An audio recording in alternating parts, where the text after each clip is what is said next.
ছোটবেলা থেকেই আরিয়ানকে সবাই অদ্ভুত বলে ডাকত, কারণ সে মানুষের কথা শোনার চেয়ে সমুদ্রের গর্জন শুনতে বেশি ভালোবাসত।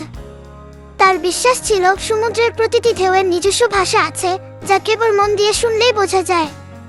গ্রামের সবাই যখন ব্যস্ত থাকত দৈনন্দিন জীবনের লড়াইয়ে, আরিয়ান তখন ঘন্টার পর ঘন্টা কাটিয়ে দিত বিশাল আটলান্টিক মহাসাগরের তীরে। তার চোখ থাকত দিগন্তের দিকে, যেন সে কিছু খুঁজছে। এক রাতে হঠাৎ করেই সমুদ্রের রূপ বদলে গেল। আকাশ কালো মেঘে ঢেকে গেল, আর বাতাস বইতে লাগল ঘূর্ণিঝড়ের বেগে। গ্রামের সবাই ভয়ে নিজেদের ঘরে আশ্রয় নিল, কিন্তু আরিয়ান তার জীর্ণ কুঁড়ে ঘর ছেড়ে বেরিয়ে পড়ল।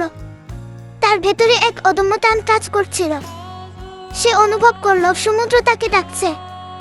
সে তার ছোট নৌকাটা নিয়ে ঝাঁপিয়ে পড়ল উত্তাল ঢেউয়ের মাঝে।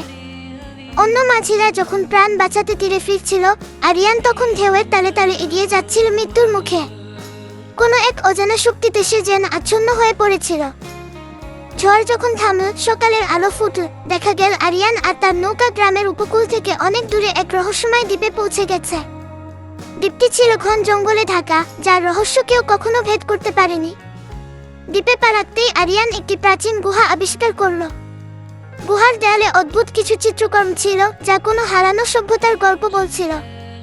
সেখানে লেখা ছিল যে সমুদ্রের ডাকে নিজের ভয়কে জয় করতে পারে, সমুদ্র তাকে তার হারানো অতীত ফিরিয়ে দেয়।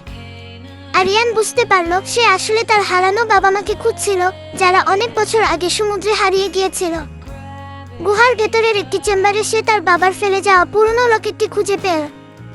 সেই মুহূর্তে তার মনে হলো সমুদ্র তাকে কোনো বিপদে ফেলেনি, বরং তাকে তার অস্তিত্বের শিকড় চিনিয়ে দিয়েছে।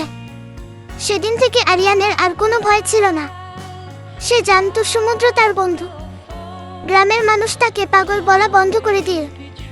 তারা তাকে ডাকতে শুরু করলো সমুদ্রের পুত্র বলে, কারণ আরিয়ান প্রমাণ করে দিয়েছিল, যদি তুমি তোমার স্বপ্নের ডাক শোনো, তবে পৃথিবীর কোনো ঝড়ই তোমাকে আটকাতে পারবে না।